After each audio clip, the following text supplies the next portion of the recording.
हरे कृष्णा। तो चेंबूर के साप्ताहिक सत्संग कार्यक्रम में आप सभी भक्तों का हार्दिक स्वागत।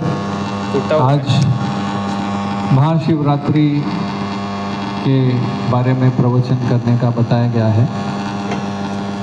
तो एक श्लोक मैं लूँगा श्रीमद् भागवतम के 4th कैंटो चतुर्थ स्कंद चौथा अध्याय और 16वां श्लोक। किं वा शिवाख्यम अशिवम न विदुस्त्वदन्ये ब्रह्मादयस्तम अवकीर्य जटा श्मशाने तन्माल्य भस्म निकपाली अवसत् पिशाचैर् ये मूर्धभिर्ददति तच्चरणावृष्टम। एक एक शब्द मेरे पीछे दोहराइएगा। किं वा अथवा शिवाख्यम शिव कहलाने वाले अशिवम अशुभ या अमंगल न विदुहु नहीं जानते त्वतन्ये आपके अतिरिक्त ब्रह्म आदयः ब्रह्मा इत्यादि तम उन शिव को अवकीर्य बिखरे हुए जटा बनाए श्मशान में तत माल्य भस्म नृकपाली जो नर मुंडों की माला पहने और राख लगाए हुए हैं अवसत संग रहने वाले पिशाच ही असुरों के साथ ये जो मूर्धभिः शिर से दधति धारण करते हैं तच्चरण अवशिष्टम उनके चरण कमल से गिरी हुई। ये श्लोक शिव जी की अर्धांगिनी सती चौथे स्कंद के चौथे अध्याय 16वें श्लोक में बता रही हैं अपने पिताजी को, दक्ष उनके पिताजी। अनुवाद ऐसा है। क्या आप यह सोचते हैं कि आपसे भी बढ़कर सम्मान्य व्यक्ति जैसे भगवान ब्रह्मा इस शिव नाम से विख्यात अमंगल व्यक्ति को नहीं जानते? वे श्मशान में असुरों के साथ रहते हैं, उनकी जटाएं शरीर के ऊपर बिखरी रहती हैं, वे नर मुंडों की माला धारण करते हैं और श्मशान की राख शरीर में लपेटे रहते हैं। किंतु इन अशुभ गुणों के होते हुए भी ब्रह्मा जैसे महापुरुष उनके चरणों पर चढ़ाए गए फूलों को आदर पूर्वक अपने मस्तक पर धारण करके उसका सम्मान करते हैं। तो ये प्रसंग आता है, शिव जी गृहस्थ हैं, अपने परिवार के साथ हैं। तो दक्ष प्रजापति जो उनके ससुर हैं और जो ब्रह्मा जी के पुत्र हैं, एक प्रकार से देखा जाए तो शिव जी भी ब्रह्मा जी के भ्रुकुटी से उत्पन्न हुए हैं। कब उत्पन्न हुए थे? जब ब्रह्मा जी ने सृष्टि का प्रारंभ किया तो सबसे पहले 4 कुमार बनाए, उनको उत्पन्न किया। किस लिए? कि सृष्टि आगे बढ़े। मगर चतुष कुमार ने बोल दिया कि हम तो ब्रह्मचारी रहेंगे, हम ब्रह्मचारी रहेंगे और बड़े भी नहीं होंगे, बच्चे बने रहेंगे। तो एक प्रकार से अवाज्ञा होने पर ब्रह्मा जी को थोड़ा क्रोध आया और शिव जी की अचानक से एक रोता हुआ बालक उत्पन्न हो गया। फिर ब्रह्मा जी ने अनेकों दूसरी सृष्टि भी करी। उसमें दक्ष प्रजापति, प्रजा का निर्माण करने वाले दक्ष, उनका नाम ही है दक्ष, मतलब एक्सपर्ट, हर चीज में एक्सपर्ट। दिखने में एक्सपर्ट, सेवा करने में एक्सपर्ट, हर चीज में दक्ष। एक्सपर्ट हो जाते हैं तो फिर एक प्रॉब्लम दूसरा होता है कि अहंकार आ जाता है। जिसको कुछ नहीं आता वो ऐसा रुकते रुकते संभलते संभलते करता है कुछ, तो एक्सपर्ट होता है कभी कभी गलती कर जाता है। तो हुआ ऐसा था, सीन ऐसा है कि दक्ष प्रजापति के यहाँ पर एक यज्ञ रखा गया था, तो वहाँ पे सभी देवी देवता आए थे और शिव जी भी आए थे। और शिव जी जहाँ भी जाते हैं वो ध्यान में बैठ गए। अब दक्ष प्रजापति जब आए उस यज्ञशाला में तो सूर्य के समान तेजस्वी चमक रहे थे और उनको देखते ही सभी सभी देवतागण खड़े हो गए। जैसे अग्नि और बाकी भी देवी देवता थे, उनकी कांति कम हो गई दक्ष की तेज के सामने। और ब्रह्मा जी ने उनका आदर सत्कार किया, हालांकि उनके पिताजी हैं फिर भी वेलकम किया। और जैसे दक्ष अपना आसन ग्रहण करने वाले थे तो उनकी नजर अपने दामाद पर पड़ी, शिव जी।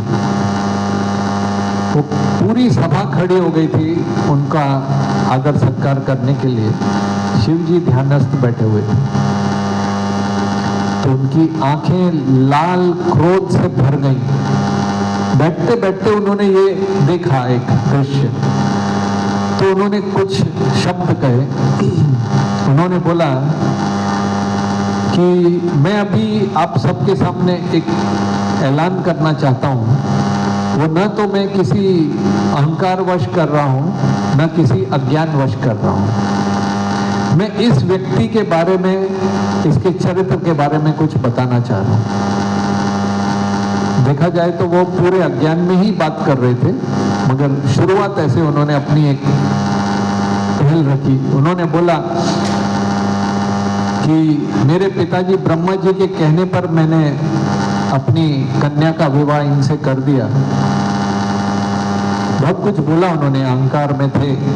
उन्होंने बोला कि मेरी जो बेटी है वो मृग शवाक्षया है, जो हिरण का छोटा सा शावक होता है उसके बच्चे के जैसी सुंदर आंखें मेरी बेटी की है, और ये है मरकट लोचनई। देखिए क्या चल रहा है। आप लोग ऊपर ऊपर से सुनिएगा, ज्यादा सीरियस मत लीजिएगा इसको, क्योंकि भागवतम में दो प्रकार के उदाहरण आते हैं। क्या करना है उसके भी उदाहरण है, क्या नहीं करना है उसके भी उदाहरण है। तो दक्ष प्रजापति बता रहे हैं हमको क्या नहीं करना है।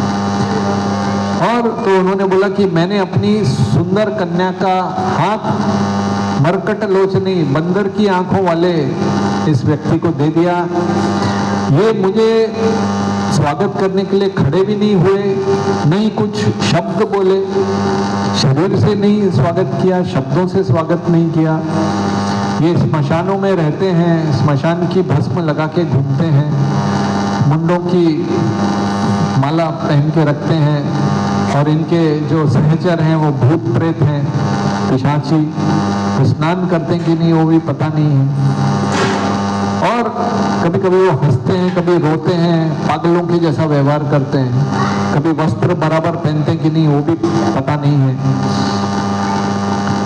तो मेरे विचार से तो ये शिव केवल नाम के शिव है।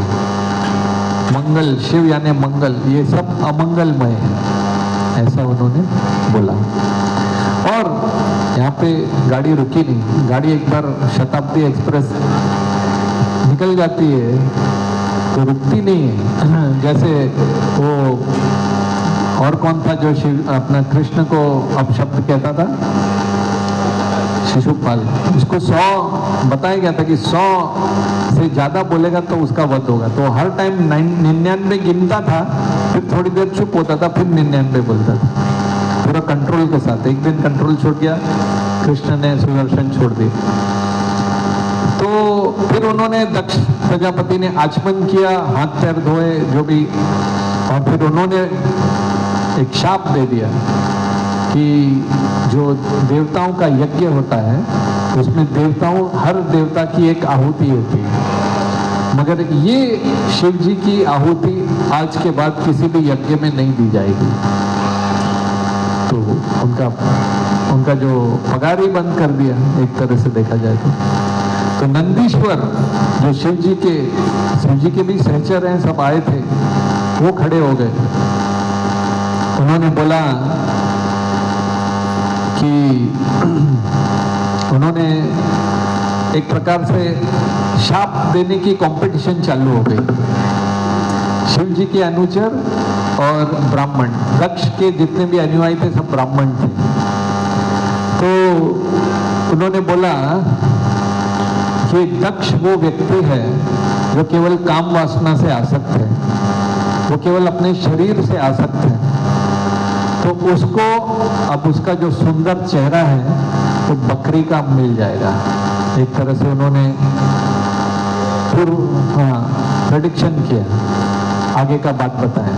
फिर उन्होंने बोला ये जो ब्राह्मण हैं जो दक्ष को मदद कर रहे हैं, ये केवल कर्म कांडीय यज्ञ कर रहे हैं और ये केवल जन्म मृत्यु के चक्कर में ही घूमते रहेंगे, ऐसे ही यज्ञ करते रहेंगे।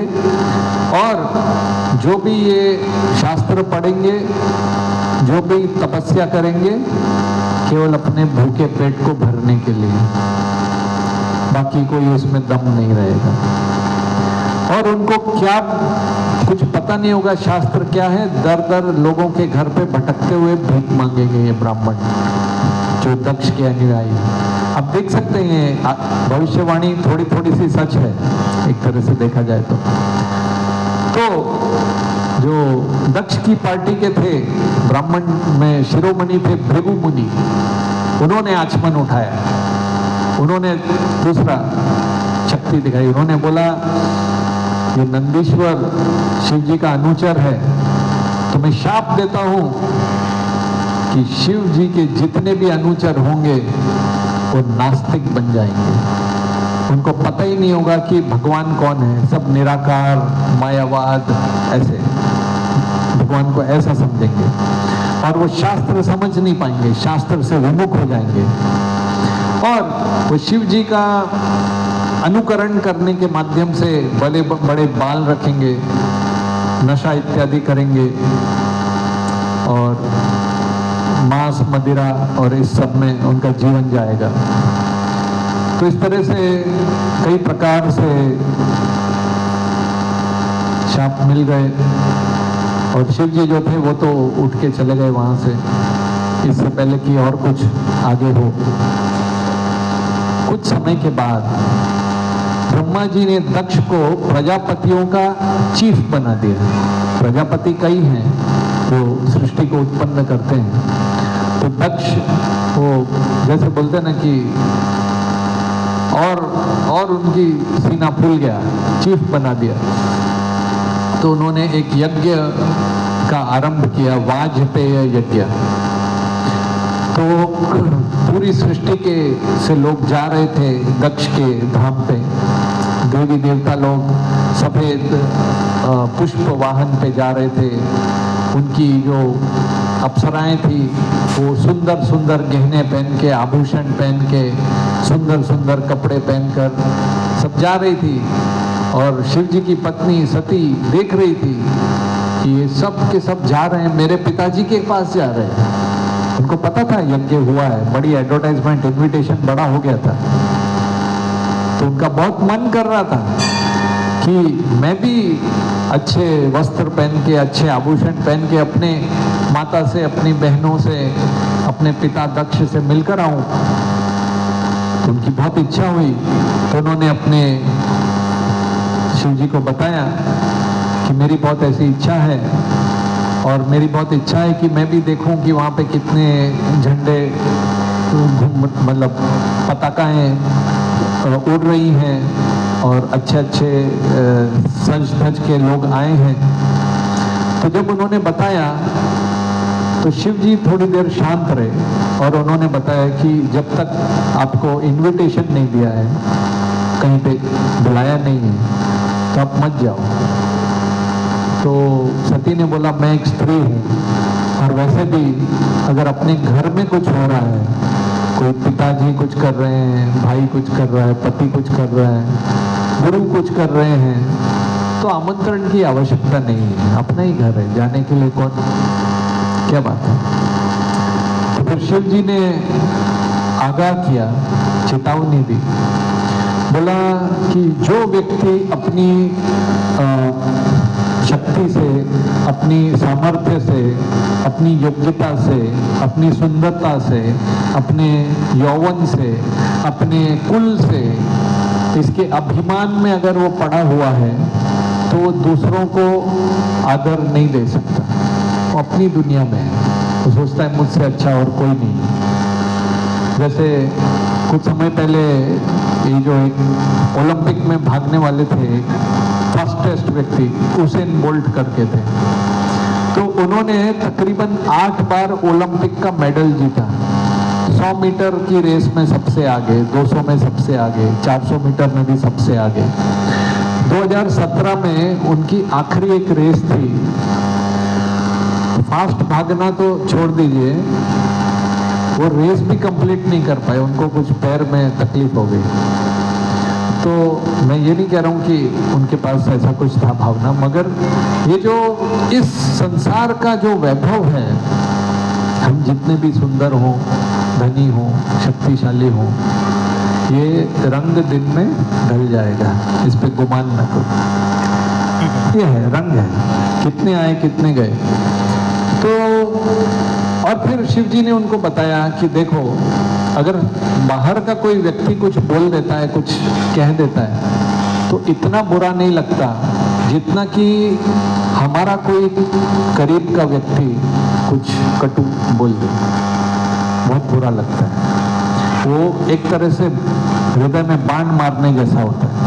और फिर शिव जी ने बताया कि मैं तो सतत भगवान पे ध्यान करता रहता हूँ, तो मैं केवल दूसरों के हृदयों में केवल परमात्मा को और भगवान को देखता हूँ। मैंने दक्ष को प्रणाम नहीं किया, उसके 2 कारण थे, क्योंकि मैं पहले ही भगवान को प्रणाम कर रहा हूँ, और दूसरा मैंने देखा कि दक्ष अहंकार में है, इसलिए मैंने शारीरिक स्तर पर जो व्यक्ति है उसको प्रणाम नहीं किया।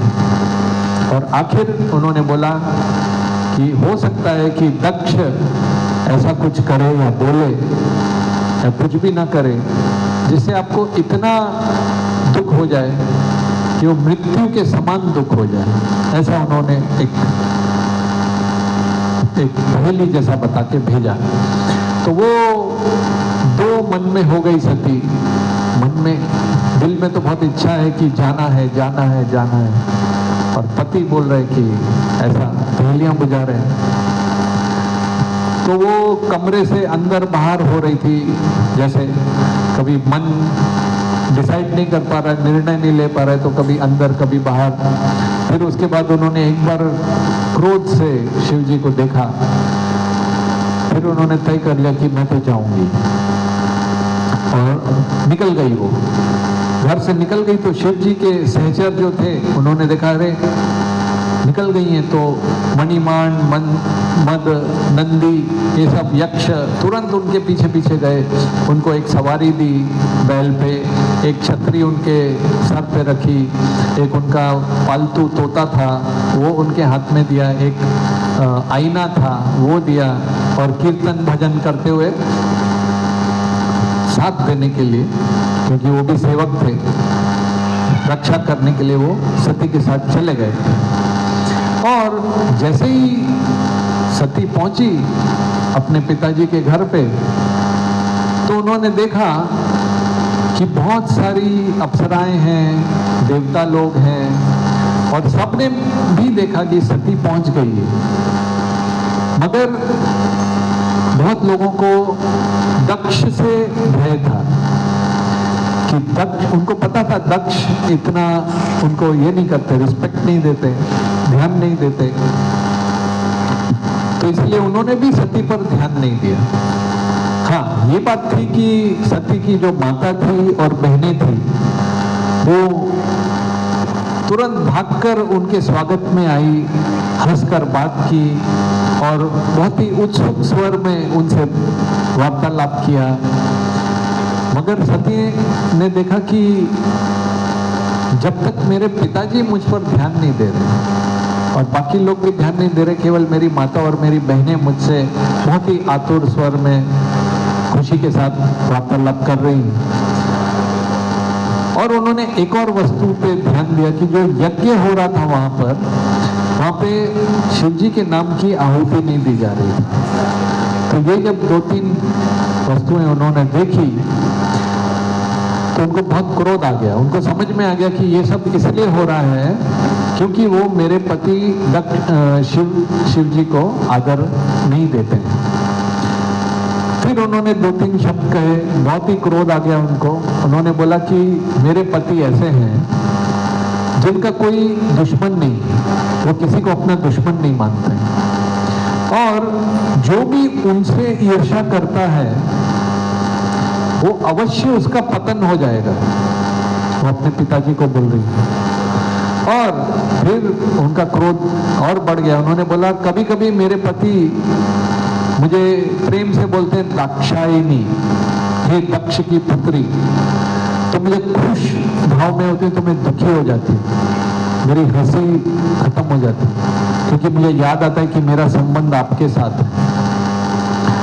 ऐसा बोल के सती ने बोला कि अब मैं ये शरीर को कायम नहीं रखूंगी क्योंकि इस शरीर का संबंध आपसे है।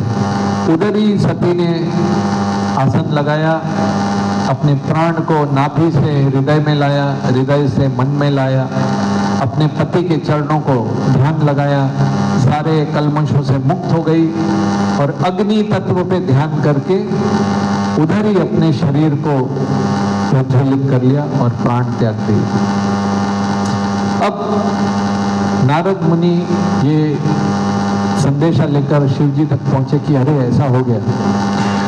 उस समय पे जो सती के साथ जो सहचर गए थे उन्होंने प्रयत्न किया आक्रमण करने का और दक्ष के जो अनुयायी हैं उनसे लड़ाई करने का, मगर तुरंत भृगु मुनि ने कुछ आहुति दे दी तो छोटे छोटे से रुभु करके एक आर्मी निकली और सारे शिव जी के सहचरों को भगा दिया। वो भाग भाग के गए। तो शिव जी को जब ये संदेश मिला कि उनकी पत्नी का अंत हो गया है और उनकी जो सेना थी उनको परास्त करके भगा दिया गया, तो उन्होंने अपने ओंठों को दांत से दबाया और बहुत ही क्रोधित हो गए और पागलों की भांति अट्टहास करने लगे, दुख में भी और विरह में कि मेरी पत्नी मुझसे बिछड़ गई। और उन्होंने तुरंत अपने केश एक केश निकाला और जमीन पे पटका, और जैसे ही पटका एक बहुत बड़ा दानव जिसका नाम था वीरभद्र वहां पे उत्पन्न हो गया। उसका आकार आसमान जितना बड़ा था और उसके दांत बड़े डरावने थे, उसके बाल अग्नि के जैसे थे, उसकी जो कांति थी वो 3 सूर्यों के समान थी और हजारों हाथों से संपन्न था वो, और उसके गले में भी एक मुंडों की माला थी। और उन्होंने तुरंत वीरभद्र ने शिव जी की 3 प्रदक्षिणा करी, बोला हे भूतनाथ आज्ञा करिए। क्या आज्ञा है? शिव जी ने बोला तुरंत जाओ दक्ष को समाप्त कर दो और उसकी सारी सेना को भी जो उनके अनुयायी है सबको समाप्त कर दो। शिव जी ने ऐसा बोला तो वो वहां से निकला। ऐसा निकला तो जहां पे दक्ष यज्ञ चल रहा था अचानक से वहां पे धूल छा गई, अंधेरा हो गया, बहुत जोरदार चिल्लाने की आवाज आने लगी और वो जो वीरभद्र के पैरों में कड़े पहने हुए थे उनकी आवाज आने लगी और लोगों को समझ में नहीं आया कि न तो कोई आंधी चल रही है, न तो बहुत सारी गायें या कोई पशु जा रहे हैं, धूल कहाँ से आ रही है। उनको लगा कि शायद अभी प्रलय का समय आ गया है, अभी ऐसा। और इस तरह से ब्राह्मण, उनकी पत्नियां और देवी देवता सब बड़े ही भय में और कंफ्यूजन उसमें हो गए। और उसके बाद दक्ष की पत्नी जो थी प्रसूति, उनको समझ में आ गया कि ये दक्ष ने जो सती का अपराध किया है, शिव जी का अपराध किया है, उसका फल ये सामने आ रहा है। और जैसे ही वीरभद्र सामने आया, उसने अपने तीखे पहने दांत दिखाए, अपनी भ्रुकुटी हिलाई। जैसे भ्रुकुटी हिलाई तो ऐसा लग रहा था जैसे जितने भी ग्रह हैं, तारे हैं, वो हिल जा रहे हैं। और ब्रह्मा और विष्णु को ये पहले ही पता चल गया था कि यहाँ पे गड़बड़ होने वाली है। जो अथॉरिटी होते हैं उनको पता चल जाता है, कुछ कुछ भांप लेते हैं कि अभी यहाँ पे राइट होने वाला है। तो वहां पे वो आई ही नहीं, ब्रह्मा जी भी नहीं आए और विष्णु भी नहीं आए, उनको पहले ही पता था। और फिर अलग अलग अपशकुन होने लगे धरती पर, आसमान पर। और शिव जी के जो अनुयायी थे, वो जैसे समुद्र में शार्क होती है, काली पीली शार्कों के जैसे इधर उधर भाग रहे थे। कुछ लोगों ने जो तंबू था उसका खंबे सारे गिरा दिए, कुछ लोग घरों में चले गए, स्त्रियों के घरों में चले गए, किचन में चले गए, रहने की घरों में चले गए, सब तहस नहस कर दिया। सारे जो यज्ञ की सामग्री थी उसको तोड़ दिया, कईयों ने वहाँ पे मूत्र विसर्जन सब खराब कर दिया। और जितने भी जो साधु संत लोग भाग रहे थे उनको पकड़ लिया और देवताओं को भी अरेस्ट कर लिया। और एक पत्थरों की वर्षा हो रही थी कंटिन्यूअसली। और खास करके 4 लोगों को अलग अलग सेना ने पकड़ा। एक मणिमान करके थे, उन्होंने भृगु मुनि को पकड़ लिया जो सारे आहुति देते थे। वीरभद्र ने स्वयं किसको पकड़ लिया? दक्ष को। चंडेश ने पूषा करके एक ब्राह्मण थे, उसको पकड़ लिया। और नंदीश्वर ने भग करके एक ब्राह्मण थे, उनको पकड़ लिया। और फिर हर एक का हाल क्या क्या हुआ। तो वीरभद्र ने जो भृगु मुनि को पकड़ा था, उनकी जो मूंछ थी वो खींच के निकाल दी, भग करके जो था। तो वीरभद्र ने उसकी आंखें निकाल दी। भागवतम का ही वर्णन बोल रहा हूँ, पिक्चर नहीं बोल रहा हूँ। पूषा और दक्ष करके जो थे, तो पूषा जो एक वहां पे ये था पंडित, तो बहुत हंस रहा था जब दक्ष शाप दे रहे थे, तो उसके दांतों को मुक्का मारा, दांत निकाल दिए।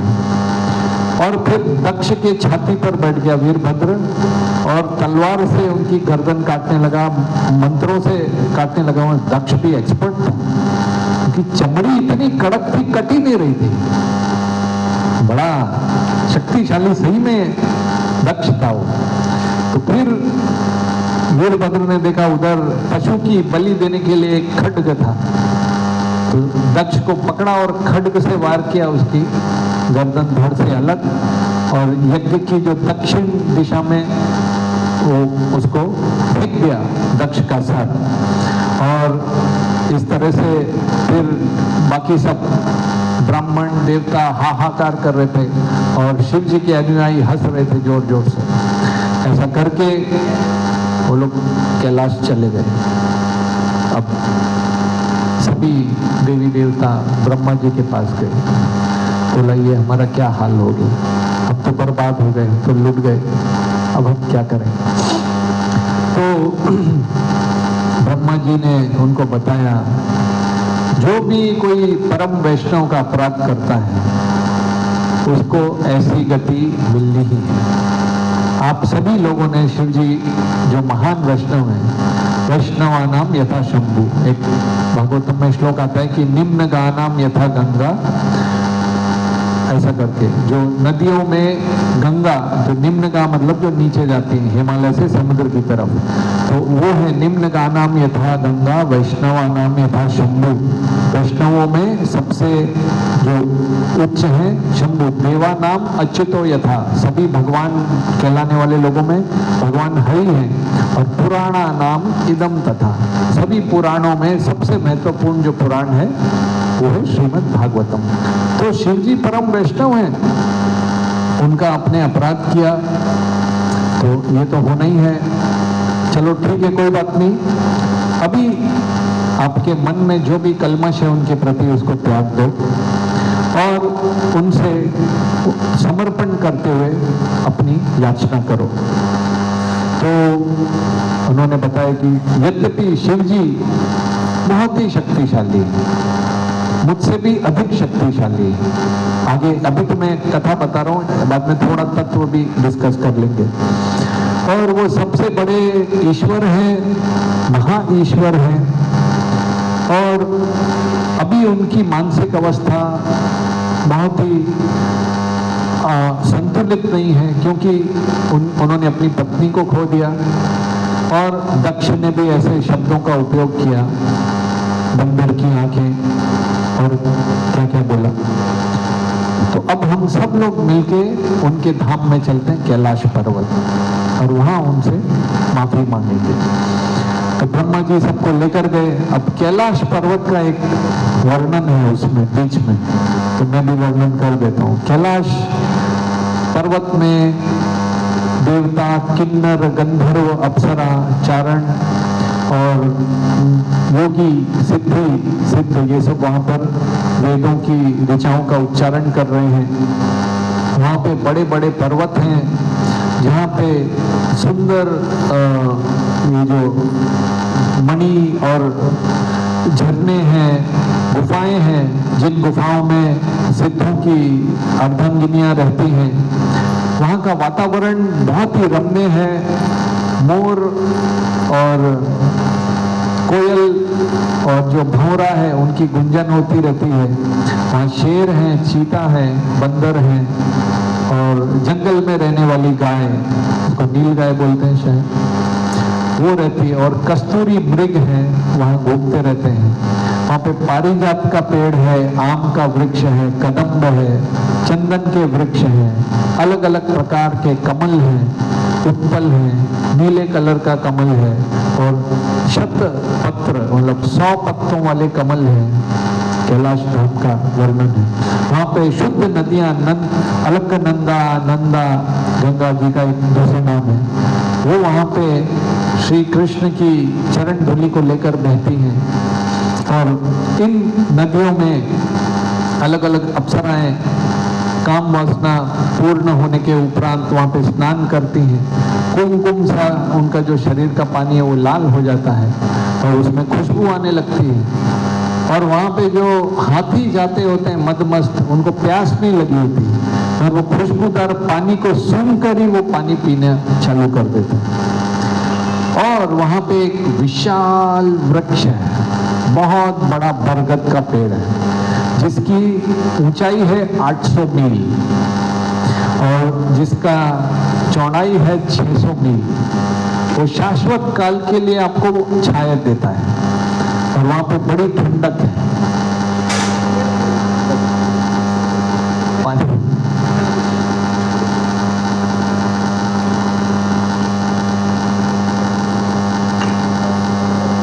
और तो वहां पे ब्रह्मा जी सभी देवताओं को लेकर पहुंचे और उस विशाल बरगद वृक्ष के नीचे शिव जी बिल्कुल शांत मुद्रा में स्वयं काल की तरह वहां पे बैठे हुए थे। उनका जो बायां पैर था वो उनके दाएं पैर के जांघ पे था, उनका जो बायां हाथ था वो बाएं जांघ पर था, उनका जो ये दायां हाथ था उसमें रुद्राक्ष की माला थी। और ये जो आर्ग्यूमेंट ऐसी मुद्रा होती है जो किसी को संदेश देना है, तो ऐसी संदेश में बैठे थे। उनके शरीर पे राख लगी हुई थी, ऐसा लग रहा था जैसे कोई शाम बादल जो है, जो संध्या समय का जो बादल होता है वैसा दिख रहा था। उनके सर पे अर्धचंद्र था और उनके सामने 4 कुमार बैठे थे, कुबेर बैठे थे और शिव जी बिल्कुल शांत हो चुके थे, सब कुछ भूल चुके थे और प्रवचन कर रहे थे। और जैसे ही मगर ब्रह्मा जी को उन्होंने देखा हंस वाहन, हंस में आ रहे हैं, तुरंत वो खड़े हो गए, शिव जी खड़े हो गए और उन्होंने ब्रह्मा जी को प्रणाम किया।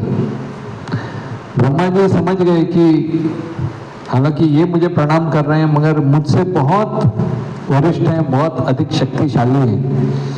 तो ब्रह्मा जी ने मुस्कुराते हुए उनको बोला कि आप ईश्वर हैं, परमेश्वर हैं, आप ही सभी सृष्टि करता हैं। और जिस तरह से एक मकड़ी होती है वो अपना जाल बुनती है और जब उसकी इच्छा होती है वो जाल को लपेट लेती है, उसको किसी की मदद की जरूरत नहीं, खुद से ही बनाती है, खुद से ही लपेट लेती है। तो ब्रह्मा जी एक श्लोक बोलते हैं, वो बोलते हैं जाने त्वाम ईशम विश्वस्य, हम जानते हैं कि आप विश्व के ईश्वर हो, विश्वनाथ हो। जगतो योनि बीजयो, आप सभी के पिता हो। ये सृष्टि ऐसा बताते हैं भगवान विष्णु जब सऐक्षत, वो जब प्रकृति पे केवल नजर डालते हैं तो सभी जीवात्माएं वहां पे आ जाती हैं। तो मगर वो जो दृष्टि है, भगवान विष्णु भौतिक प्रकृति से स्पर्श नहीं करते, तो वो जो उनका दृष्टि है वो शिव लेकर जाते हैं। तो एक तरह से शिव ये प्रकृति और एक भौतिक और आध्यात्मिक के बीच का वो एक मीडियम है। तो जगतो योनि बीजयो शक्ति शिवस्य च परम, आपकी शक्ति परम है। यत् तत् ब्रह्म निरंतरम, और आप साक्षात भगवान में हमेशा खोए हुए रहते हैं, डूबे हुए रहते हैं। और उन्होंने बताया क्रीडन ऊर्णी पटयता, मतलब जैसे ऊर्णी, जैसे मकड़ी है वो किस तरह से बनाती है, तो वैसे आप हो। और फिर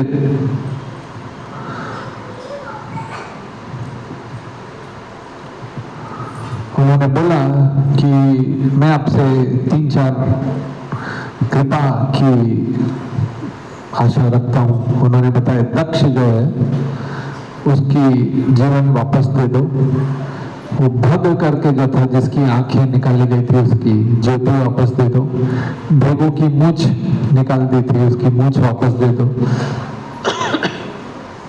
पुरुष जो था उसके दांत निकाल दिए थे उसके दांत वापस दे दो, और बाकी भी इत्यादि जितने भी जो पीड़ित और जिनको चोट आ गई है उनके टूटे फूटे अंगों को भी ठीक कर दो।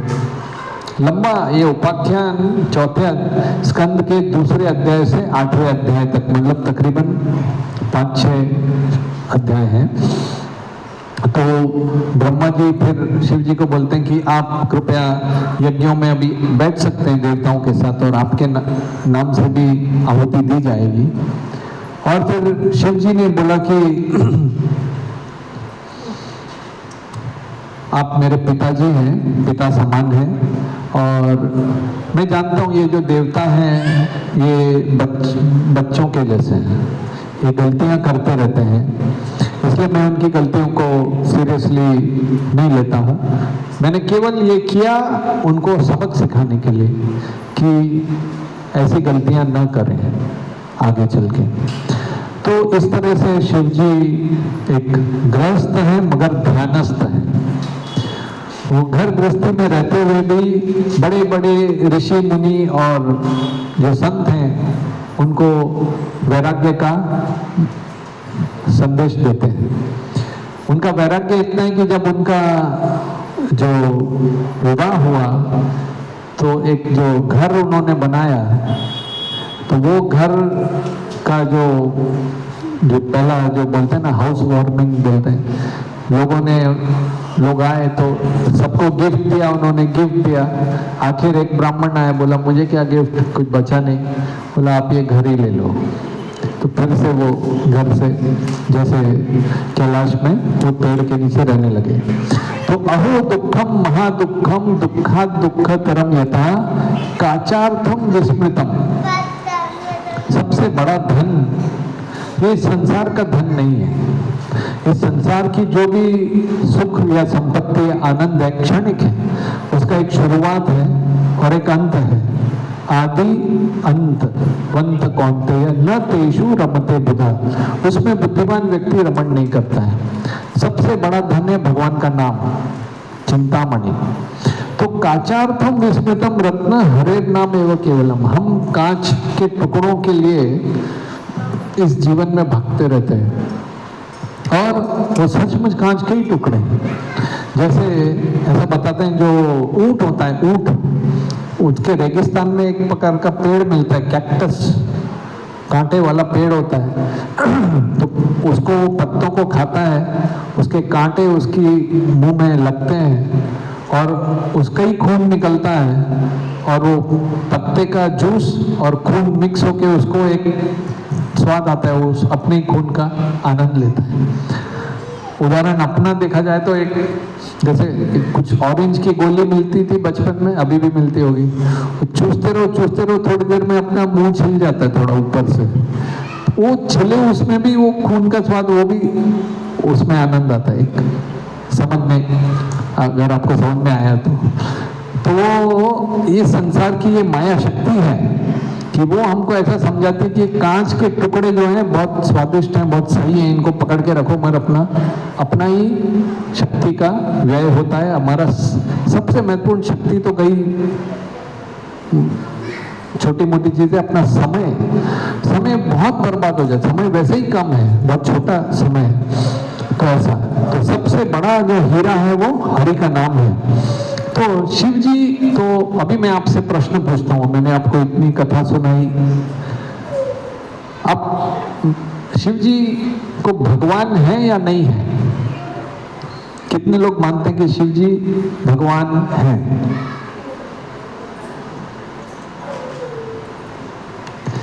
कितने लोग मानते हैं कि शिव जी भगवान नहीं है?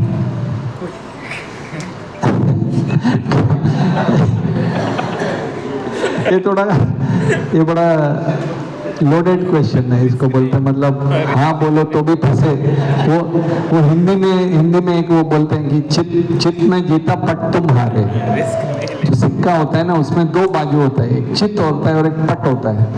तो चित आया तो मैं जीता, पट आया तो तुम हारे, मतलब मैं ही जीता।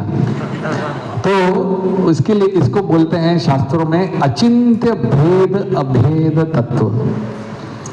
ये ऐसा तत्व है जो भेद भी है अभेद भी है। तो ब्रह्मा जी स्वयं शिव जी के बारे में एक श्लोक बोलते हैं, क्षीरम यथा दधि विकार, क्षीरम यानी दूध में जब दही का विकार होता है, क्षीरम यथा दधि विकार विशेष योगात् संजायते नहीं तथा पृथगस्ति हेतु।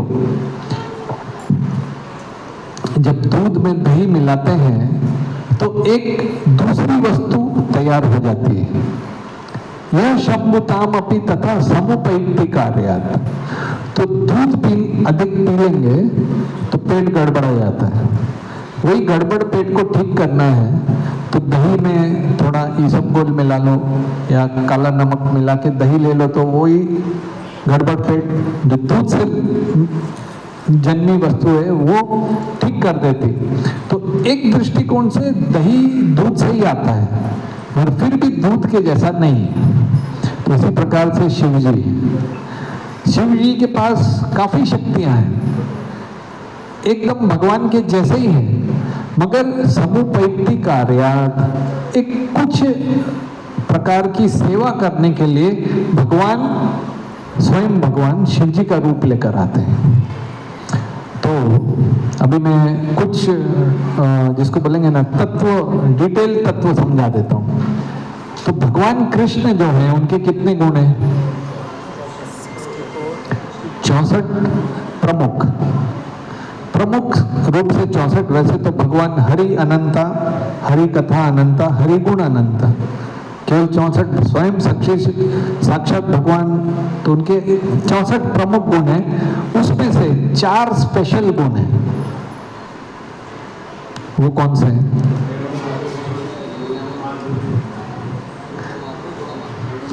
रूप माधुरी, वेणु, अगर लिखा हुआ है तो पढ़ना बहुत आसान रहता है, मैं समझता हूँ बोल। रूप माधुरी, वेणु माधुरी, प्रेम माधुरी और लीला माधुरी, तो उनका रूप जो है बहुत ही सुंदर है, मनमोही, आकर्षक, कंदर्प कोटि कमनीय विशेष शोभम गोविंद वेणुम क्वनंतम अरविंद दलायताक्षम। उनकी जो आंखें हैं अरविंद दल के जैसी सुंदर है, बहुत अलग अलग। कृष्ण की सुंदरता का तो शिव जी का ही मैं कथा प्रिपेयर कर रहा था, तो उनकी कथा अनलिमिटेड है, मतलब एक तरह से कितना कुछ बोल सकते हैं। शिव पुराण से बोल सकते हैं, लिंग पुराण है, स्कंद पुराण है, कितनी सारी तो कथाएं हैं शिव जी की। अभी चालू करेंगे तो अभी और 2 घंटा प्रवचन दे सकते हैं। ऐसे ही कृष्ण की तो उसमें उनका रूप अनंत है। करार विंदे न पदार विंदम, अपने जो मार्कंडेय ऋषि ने देखा था कि उन्होंने, कृष्ण ने अपने चरण कमल को करार विंदे हस्त कमलों से पकड़ा था। मुखार वंदे विनिवेशयन्तम, उनके मुख कमल में 3 कमल आ गए। चरण कमल को हस्त कमल से पकड़ा था और मुख कमल में डाला था, ऐसा। तो इतना सुंदर बहुत सारा उसमें है। तो चैतन्य महाप्रभु सनातन गोस्वामी को बताते हैं अनंत कृष्णेर गुण, चैतन्य चरितामृत मध्य लीला 23.69, अनंत कृष्णेर गुण 64 प्रधान, 64 64, एक एक गुण सुनी जुड़ाए भक्त कान। जैसे एक एक गुण के बारे में सुनते तो भक्तों के कान एकदम प्राण जुड़ जाते हैं। तो जीव जो है, जीव का क्या है, जीव के कितने गुण हैं? अगर हम 64 भगवान के समझें तो जीव जो हम हैं उसके कितने गुण हैं? जीवेशु एते वसंतोपि बिंदु बिंदु तया क्वचित, इसकी कुछ कुछ बूंदें हमारे पास हैं। परिपूर्णतया भाति तत्रैव पुरुषोत्तमे। तो मैं एक एक करके बताता हूँ। कृष्ण के 64 हो गए, विष्णु के पास 60 गुण होते हैं, 60। तो मगर उनके पास वेणु माधुरी नहीं होती, बांसुरी केवल कृष्ण बजाता है, विष्णु बांसुरी नहीं बजाते। ऐसे ही कृष्ण के जितने मित्र हैं उतने मित्र भाव में तो विष्णु के साथ ज्यादा अधिक तो शांताकारम भुजंग, नहीं ये तो उनका हो गया, ये विष्णु सहस्त्र नाम। और विष्णु सुंदर तो हैं काफी। ये मैं हम लोग जो बात कर रहे हैं ना, मैं आपको पहले ही बता दूं, जैसे अगर मैं बोलूं कि चंद्रमा दूर है और सूरज उससे भी दूर है, हमारी परिस्थिति ये है कि हमारे लिए दोनों ही बहुत दूर है। मगर हम लोग झगड़ा कर रहे हैं कि अरे सूर्य ज्यादा दूर है, चंद्रमा बहुत पास है। आप पंखे तक भी नहीं जा सकते हो, चंद्रमा और सूर्य की क्या बात। मगर टेक्निकल उसका जो डिस्क्रिप्शन करने के लिए तो विष्णु के 60 गुण हैं। तो वो ऐसा बताते हैं, विष्णु पे जब योगी लोग ध्यान करते हैं, परमात्मा पे सब कुछ भूल जाते हैं। 5 वर्ष के बालक ध्रुव महाराज, जब उनको नारद मुनि से इंस्ट्रक्शन मिली कि आप जाके ऐसे ध्यान करो, ओम नमो भगवते वासुदेवाय करके ध्यान लगाओ, तो फिर ध्रुव महाराज कुछ 3 दिनों में कुछ फल फूल इत्यादि खाते थे पहले महीने में। दूसरे महीने में हर 6 दिन में थोड़ा सूखी पत्तियां खाते थे, फल छोड़ दिया, सूखी पत्तियां। तीसरे महीने में हर 9 दिन में थोड़ा पानी पीते थे। चौथे महीने में हर 12 दिन में, मैंने जल्दी छोड़ दी, वो 12 दिन में एक बार छोड़ते थे, एक सांस लेते थे। 5वें महीने में सब बंद। 6ठे महीने में भगवान सामने। क्या शक्ति है, क्या भक्ति है। तो वो ऐसा बताते हैं, वो जब ध्यान लगा रहे थे भगवान पे तो ये वो भूल गए थे सांस लेना भी, परमात्मा विष्णु पे ध्यान लगा रहे थे। और जब भगवान को आखिर, क्योंकि त्राही माम मच गई ऐसा बताते हैं, कुछ ऐसा लॉजिक है कि भगवान उनके हृदय में थे और उन्होंने सांस बंद कर दी तो सारे ब्रह्मांड की सांस बंद हो गई, सभी देवी देवता आ गए तो भगवान सामने आए, तो यहाँ से गायब हो गए तो बड़े दुख के साथ ध्रुव महाराज को लगा क्या हो गया। और ये सब गीता के श्लोकों में भी आता है, ऐसा नहीं भागवतम ऊंचा उसमें भी बोलते हैं कि जब इससे ऊंचा सुख गुरु नापी न विचार लेते, यस्मिन सुखे न गुरु नापी दुखे न विचार लेते, जब वो सुख मिलता है तो बड़े से बड़ा इस संसार का दुख भी काम नहीं करता, कुछ हिलाता नहीं, न विचार लेते, वो उसको उतना ऊंचा रस मिल गया होता है। तो ऐसा, तो विष्णु में 60 है, शिव जी जो आते हैं वो 55 पे है। तो 5 विष्णु में ऐसे क्या खास गुण है जो शिव जी में नहीं है। विष्णु का 5 गुण ऐसे हैं, अवतारी बीजम, जितने भी अवतार आते हैं उनके स्रोत विष्णु हैं, जितने भी अवतार आते हैं, पहला। दूसरा, हतारी गतिदायक, विष्णु जिसको मारते हैं उसको उच्च गति मिल जाती है। तीसरा, आत्माराम गणाकर्षी, भगवान विष्णु इस भौतिक संसार से जरा भी आसक्त नहीं है, बिल्कुल अलग है। और चौथा है अमी कृष्ण किला भूता, मतलब जितने भी ब्रह्मांड आते हैं वो भी महाविष्णु से आते हैं, शिव जी से नहीं। तो आगे श्लोक आता है, अतः पंच गुणा येषु अंशेन गिरिशादिषु, तो ये जो गुण है ये अंश अंश में अलग अलग इनमें शिव जी में होते हैं। अच्छा, अब शिव जी के विशेष गुण, स्पेशल गुण है जो ब्रह्मा जी में नहीं है। मैं धीरे धीरे नीचे आ रहा हूँ, आप देख रहे होंगे 64 हो गया, विष्णु में 60 हो गए, शिव जी के 5, हाँ 55, हाँ ब्रह्मा जी के 50, और तो वो कौन से 5 हैं जो शिव जी में विशेष है। आज शिवरात्रि है ना, तो 5 विशेष गुण जो शिव जी में है। पहला, सदा स्वरूप संप्राप्त, हमेशा वो अपनी सेवा में फिक्स, सदा अपना जो स्वरूप है, जीवेर स्वरूप होए कृष्णेर नित्यदास। तो दक्ष ने इतनी अपशब्द कहे, उनकी पत्नी भी उनसे बिछड़ गई, तो भी वो स्वरूप नहीं थे। जैसे ब्रह्मा जी आए, उन्होंने क्या बोला कि मैंने ये जो रचा सब विध्वंस किया केवल देवताओं को सबक सिखाने के लिए, बाकी मैं तो उनमें उनको बच्चा ही समझता हूँ, उनकी बचपने को मैं ज़्यादा सीरियस नहीं लेता। दूसरा, सर्वज्ञ, शिव जी जानते हैं आपके हृदय में क्या चल रहा है। कई भागवतम में बहुत सारी कथाएं भक्तों की, जब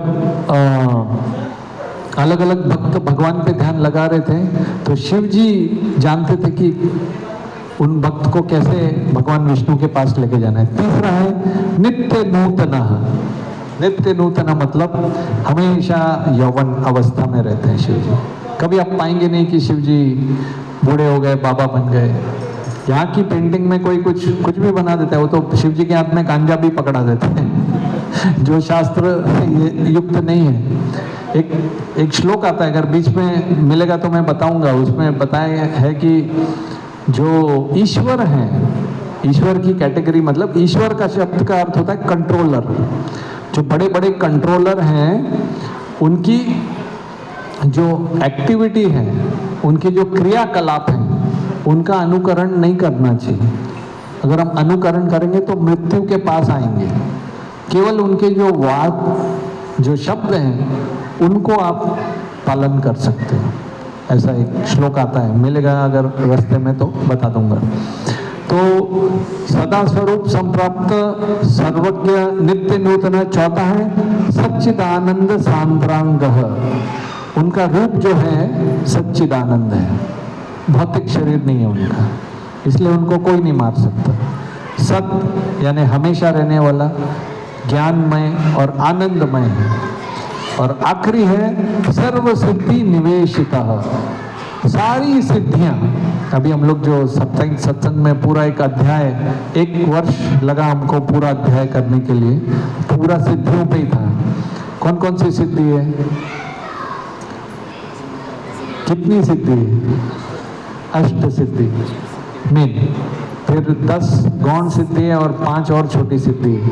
तो सबसे अनिमा, लघिमा, महिमा, छोटे से छोटा हो जाना, बड़े से बड़ा हो, तो जितनी भी सिद्धियां हैं वो सारी सिद्धियां पूर्ण शक्ति के साथ शिव जी में है। तो ये 5। तो यह शंभुताम अपि, तो अभी ये शिव जी क्यों, वो दूध से दही का रूप क्यों होता है? तो क्या सेवा, ऐसी क्या सेवा है जो शिव जी करते हैं? आप बता सकते हैं शिव जी की क्या सेवा है? विनाश। जैसे कोई चीज खड़ी करना इतना कठिन नहीं, बड़ा मंदिर बना दो, ठीक है, थोड़ा मेहनत लगता है। उसको तोड़ फोड़ना है, हो सकता है, एक पत्थर फेंक दो कांच टूट जाएगा, वो कांच को लगाने में ज़्यादा टाइम लगेगा, फिट करने में। और उसको संभाल के रखना, रोज सफाई करना, वो सबसे कठिन है। और एक उदाहरण देता हूँ, ज़्यादा समझ में आएगा। विवाह करना ठीक है, आसान है, हो जाता है। विवाह तोड़ना भी थोड़ा कठिन है, हो जाता है। मेंटेन, हरे कृष्ण। कहीं तो मैंने ऐसा भी पढ़ा है, कोई घर गृहस्थी भी बराबर चलाता रहे तो भगवत धाम चला जाएगा। बराबर नियम के साथ अगर वो चलाए, सत्य बात है।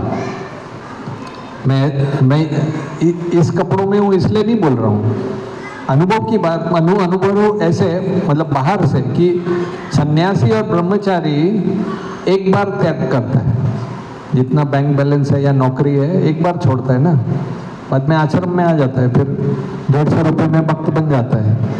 200 रुपये की, 100 रुपये की धोती, 50 रुपये का कुर्ता, 2 रुपये की ब्लेड, 10 रुपये का तिलक, 5 रुपये की कंठी माला, तो अब 200-250 के अंदर अंदर वैष्णव।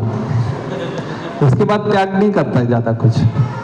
गृहस्थ का तो हर पल पल में मैं देखता हूँ, कई बार फैमिली होती है, कुछ खाते रहते हैं गोलगप्पा या कुछ, बच्चा बोलता है पप्पा पप्पा, ले पप्पा बोलता है ले यार तू खा ले यार तू। कितना मतलब, मैं तो सोचता हूँ कोई मुझे मांगे में बोला भाग इधर से। कितना पल पल, तिल तिल छोड़ना, त्याग करना है, ज़्यादा बड़ा त्याग है। तो उनकी क्या सेवा है? संहार करने की, शिव जी की। दुखालय में शाश्वतम। दूसरी सेवा क्या है शिव जी की? भूतनाथ, तमोगुणी। क्योंकि भूत हैं, प्रेत हैं, कई प्रकार के लोग हैं इस संसार में, कई प्रकार के लोग हैं। ऐसा नहीं कि सबको तिलक लगा के साफ शुद्ध रहना ही पसंद है, कई लोगों को नहीं पसंद है। तो उनको भी आशा देने के लिए, जैसे श्रील प्रभुपाद गए थे बावेरी में, ऐसा नहीं कि लोग प्रगति नहीं करना चाहते, कर नहीं पाते। कई बार जैसे कोई व्यसन लग गया, कुछ कमजोरियां हो गई, इच्छा न होते हुए भी व्यक्ति समझो एक बार ड्रग एडिक्ट बन गया, न चाहते हुए उसका शरीर उसको बार बार खींच के लेके जाएगा, नशे की तरफ लेके जाएगा। उतनी विल पावर, इच्छा शक्ति नहीं होती, तो कोई उनको प्रेम दे के, संभाल के, पुचकार के। इसलिए प्रभुपाद बोलते थे, मैंने केवल देखा एक छोटी सी भक्ति की चिंगारी थी उनके हृदय में, मैंने उस चिंगारी को धीरे धीरे, ज़्यादा भी नहीं, ऐसा कर दे तो बुझ जाएगी, थोड़ा थोड़ा थोड़ा करके पूरा मैंने संस्था बना दी, उनकी भक्ति की अग्नि को थोड़ा थोड़ा थोड़ा जला के। ऐसा कितने, कई बार तो श्रील प्रभुपाद अपने रास्ते में जाते थे, उनके घर के रास्ते में ऐसे नशे में पड़े रहते थे, कुछ कुछ तो मरे पड़े रहते थे, मर जाते थे वो ड्रग से, रास्ते उनको उलांग कर जाना पड़ता था। ऐसा तो भूत प्रेत भोलेनाथ हैं आशुतोष, बड़े जल्दी संतुष्ट हो जाते हैं। देखिए ब्रह्मा जी आए उनके पास तो तुरंत उन्होंने उठ के प्रणाम किया, संतुष्ट हो गए, शांत हो गए, ऐसे हैं। तीसरा है पिता। ब्रह्मा जी का श्लोक हमने पढ़ा था कि वो पिता के समान है, और माया जो इस सृष्टि को चलाती है, दुर्गा देवी, वो माता है, तो उनके पति कौन हुए? पिता हुए। अच्छा, एक विशेष सेवा, एक समय आया, ये अभी थोड़ा सा अपने टाइम जोन में, ये सब अभी तक तो बहुत ऊपर ऊपर की बात करी है। एक समय आया कि जब बुद्ध अवतार जो हुए, उन्होंने देखा कि वेदों के नाम पे बहुत सारी पशुओं की बलि दी जा रही है, तो सदैव हृदय, उनका हृदय दुख से भर गया कि ये वेदों को निमित्त बनाकर बहुत सारे पशुओं का हत्या हो रही है। तो उन्होंने बोला कि वेद है ही नहीं, नो वेद, सब शून्यवाद, शून्यवाद, सब शून्य है। मरने के बाद शरीर का पानी जल जल में मिलेगा, वायु वायु में मिलेगी, सब शून्य हो जाएगा, निर्वाण। तो ऐसा उन्होंने प्रचार किया। फिर एक बहुत सारे शास्त्र आते हैं, पद्म पुराण में एक श्लोक आता है, मायावादम असत शास्त्रम, मायावाद का असत शास्त्र बताकर प्रच्छन्नम बौद्धम, प्रच्छन्नम मतलब छुपा हुआ। तो बुद्ध ने जो बताया कि सब शून्यवाद है, तो एक प्रकार का शून्यवाद ही बताने के लिए शिवजी आए शंकराचार्य बन के, छुपा हुआ बौद्ध उन्होंने सिद्धांत बताया। मायाइव विहितम देवी, ये शिवजी खुद अपनी पत्नी सती को बता रहे हैं कि हे देवी, ऐसा मैं एक सिद्धांत लेके आया, कलौ ब्राह्मण मूर्तिना, कलयुग में मैं एक ब्राह्मण के रूप में आऊंगा शंकराचार्य बन के, और लोगों को मैं ये जो निराकारवाद, तत्वमसि, तत्वमसि अहम ब्रह्मास्मि, ऐसे कुछ कुछ वाक्य मैं बताऊंगा, ऐसी फिलॉसफी बताऊंगा कि लोग विश्वास करेंगे कि हम भी भगवान हैं।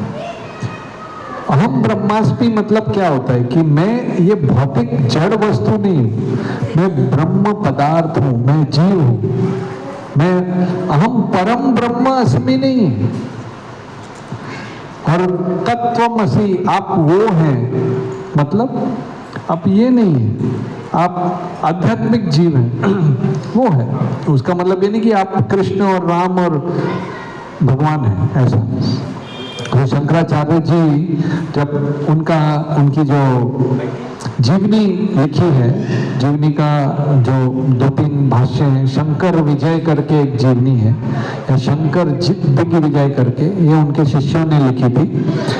तो उसमें एक व्याख्यान आता है कि शंकराचार्य की माता जब आखिरी समय पे उनका शरीर त्याग कर रही थी, तो उन्होंने बोला, बेटा शंकर, भगवान की गुणगान सुनाओ।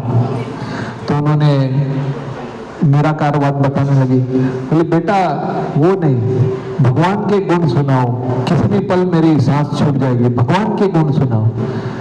तो शंकराचार्य ने देखा आसपास चेले चपाटे शिष्य बैठे, बोले जाओ तुम लोग बाहर जाओ। फिर माता को प्योर कृष्ण कथा सुनाई उन्होंने, और माता ने प्राण त्याग किया। फिर जाते जाते उन्होंने भी अपने शिष्यों को बोला, भज गोविंदम करके 31 श्लोक का एक उन्होंने ये लिखा, उसमें लिखा, भज गोविंदम गोविंदम भज मूढ़ मते संप्राप्ते सन्नीते काले नहीं नहीं रक्षति दुक्रिल करने। प्रभुपाद समझाते हैं ये दुक्रिल करने एक संस्कृत का ग्रामर होती है, जिसमें आप संस्कृत पढ़ के तो बोलते हैं संप्राप्ते सन्नीते काले, आखिरी समय पे आपका ये संस्कृत की जो व्याकरण है वो काम में नहीं आएगी। गोविंद मूढ़ मते गोविंदन भज, आखिरी में यही बोल के गए। मगर उनके शिष्य ये समझते हैं, बोले कि जो मूर्ख लोग हैं वो गोविंदम को भजो मूढ़ मते गोविंदम। तो ऐसा है, तो इस प्रकार के लोग थे। और फिर जब चैतन्य महाप्रभु बनारस में बहुत सारे निराकारवादियों को मिले तो उन्होंने एक श्लोक बोला शंकराचार्य जी के बारे में। उन्होंने बोला तहार नाही का दोष, उनका दोष नहीं है। ईश्वर अज्ञ पाइया गुणार्थ करेला मुख्य अर्थ आच्छाद्य। मतलब उन्होंने गौण अर्थ को बताया, गौण अर्थ करीला और मुख्य अर्थ छुपाया, मतलब ऐसा उनका काम था। तो शिव जी है, बस 2-4 मिनट में समाप्त करूंगा। वो कई प्रकार से हमको ज्ञान देते हैं और शिव तत्व पे, शिव जी के ऊपर चैतन्य महाप्रभु ने एक अष्टक लिखा है, शिवाष्टकम, उन्होंने गाया हुआ है। वो कभी आप गूगल कर लीजिए, उसमें बहुत कुछ ज्ञान दिया हुआ है। तो संक्षिप्त में मैंने जो प्रवचन में बताया 4 प्रकार के तत्व हैं, विष्णु तत्व, जीव तत्व, शिव तत्व और एक प्रकृति तत्व, शक्ति तत्व। तो शक्ति तत्व वो हो गई जैसे सारी देवियां, लक्ष्मी, सीता, इस तरह से हो गई। और विष्णु तत्व स्वयं भगवान हो गए, जीव तत्व हम हो गए। ब्रह्मा जी के भी उतने गुण है, वो भी एक कोई जीव है जो इतनी क्वालिफाइड हो जाता है। और शंभु तत्व तो अलग ही है, 55 गुण वाले। तो इस तरह से 4 गुण हैं। और शिक्षाएं तो बहुत सारी हैं शिव जी की, फटाफट बता देता हूँ। एक भक्त थे, एक मंदिर में जाके वो भागवतम पढ़ते थे, शिव और पार्वती का मंदिर था। तो उसमें वो आख्यान पढ़ रहे थे कि कृष्ण रुक्मिणी देवी को बता रहे हैं कि अभी गलती से हमारी शादी हो गई, मैं तो भगोड़ा था, मैं सब राजाओं से डर के भाग के समुद्र में चला गया, मेरे में कोई शक्ति नहीं, मैं तो गाय चराने वाला ग्वाला हूँ, अभी भी टाइम है, किसी और से शादी कर लो। तो रुक्मिणी देवी फिर अलग अलग बताती हैं, वो भी अच्छा व्याख्यान है। वो बोलते कि इस संसार के राजा हैं 3 गुण, सत्वगुण, रजोगुण, तमोगुण। इन गुणों से बचकर आप भाग गए हो, आप 3 गुणातीत हो, इस तरह से। तो पुंथानम वो आख्यान पढ़ते थे, चैप्टर समाप्त, बुकमार्क नीचे, अगले दिन आते थे, वापस चैप्टर के बुकमार्क आ गए।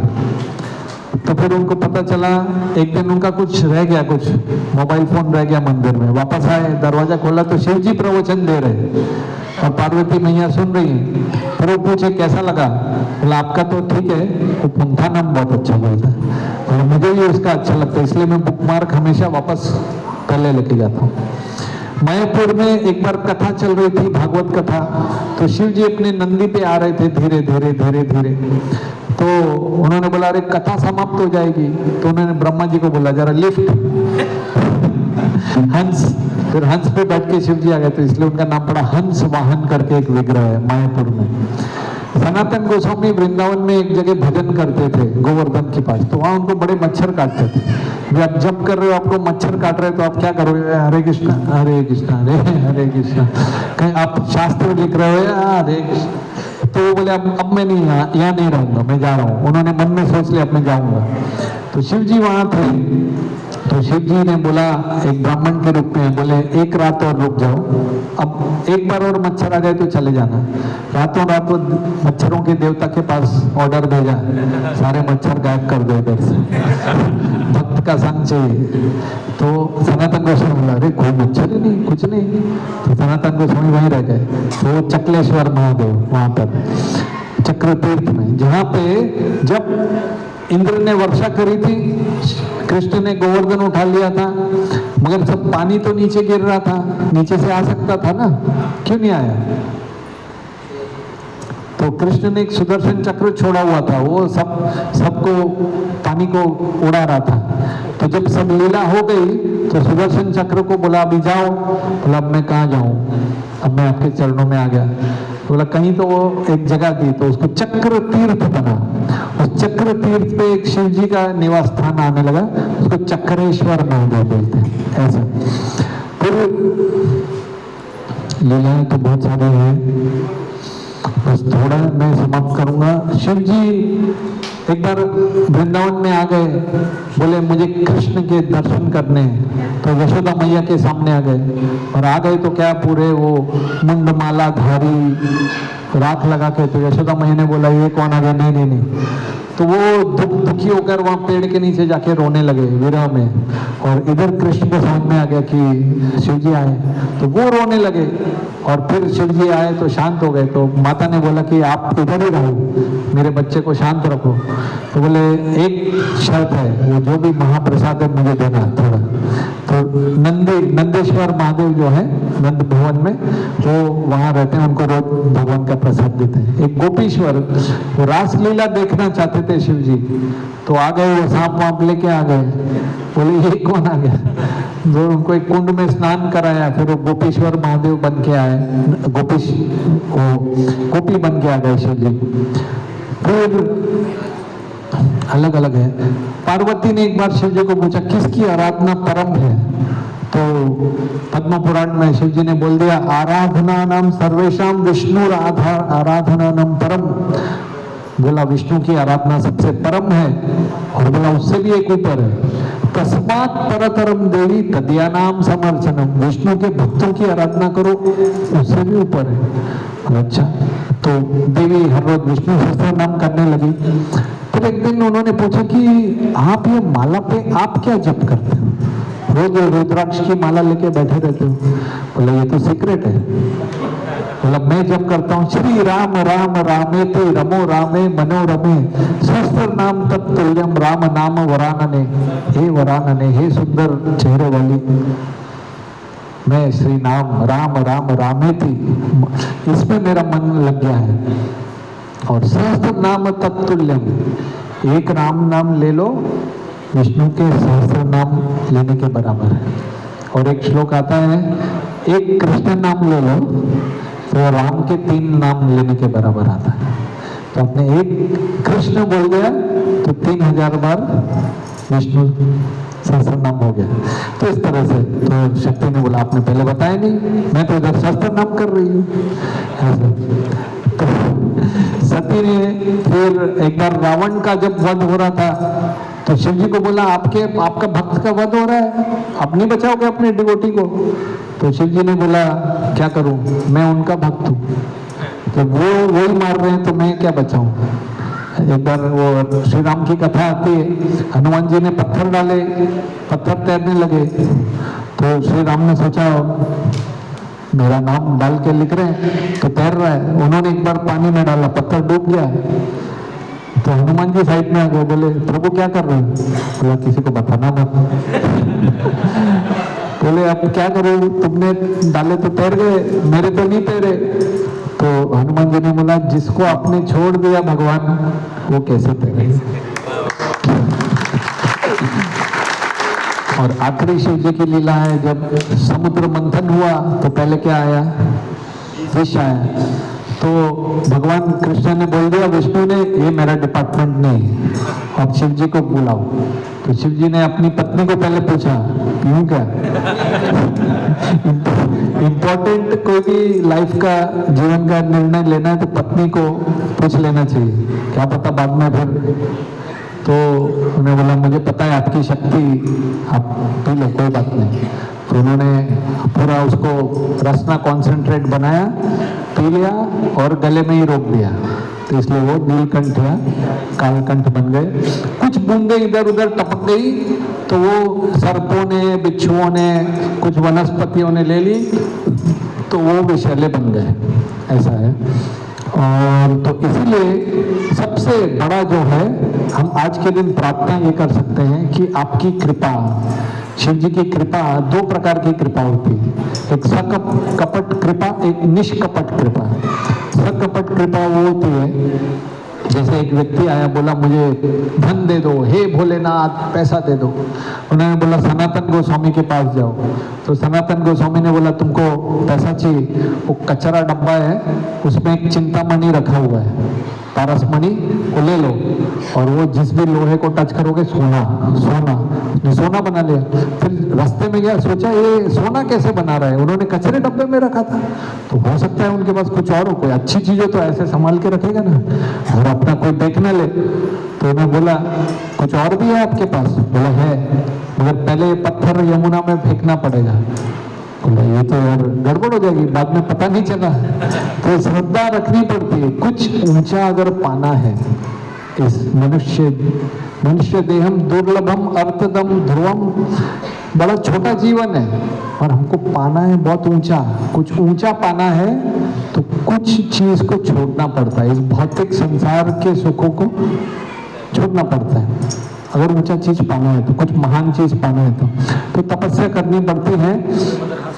तो ये कपट वाली कृपाएं पारसमणि देना असली है।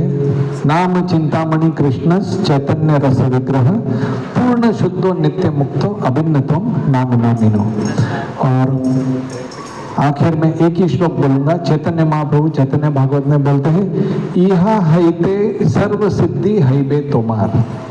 ये जो हरि नाम है वो, इसमें आपको सारी सिद्धि मिल सकती है। आपको अगर हरि नाम में एक बार रस आ गया और कुछ नहीं चाहिए, और कुछ ध्यान तप व्रत कुछ नहीं जरूरत, आपको हरि नाम मिल गए तो यू गॉट, आपको भगवान मिल गए ऐसा। तो हरे कृष्णा कृष्णा कृष्णा हरे हरे, हरे राम राम राम हरे हरे। महाशिवरात्रि महामहोत्सव की, श्रील प्रभुपाद की, समवेत भक्त वृंद की, निताई गौर प्रेमानंदी। ओम नमः शिवाय।